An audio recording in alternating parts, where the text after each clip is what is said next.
स्वामी माऊली म्हणतात, सतत मनस्ताप त्रागा का करून सदैव घेतोस.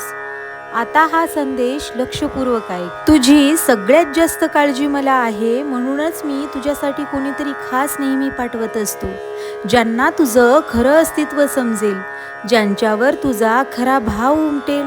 अशा प्रत्येक खास गोष्टींसाठी खास व्यक्ती तुझ्यासोबत आहेत, ज्यांना नाही कळत, ज्यांना नाही परवा तुझी.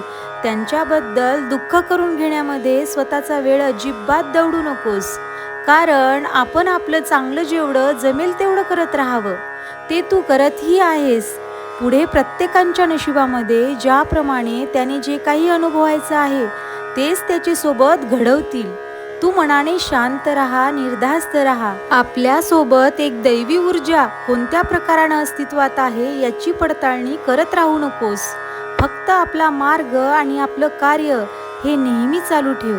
जी काही तुझी सेवा म्हणून तू मला अर्पण करत आहेस, त्यामधला तुझा भाव मला जास्त प्रिय आहे.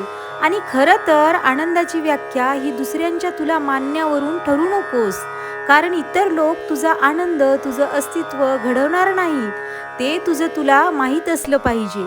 त्यामुळे लोकांना काय वाटेल, लोक काय म्हणतील याचा अंदाज लावत बसण्यापेक्षा तुला तुझं मन चांगल्या प्रकाराने आता वाचता येत आहे. त्यामुळे नामस्मरण करत चित्त शुद्ध ठेव. साधनेत राहून स्वतःची अंतर्गत खोली तपास आणि अध्यात्माला जवळ करत आयुष्यातला प्रवास पुढे करत राहा. अशक्य ही शक्य करतील स्वामी. श्री स्वामी समर्थ. जय जय स्वामी समर्थ. विजयी भव.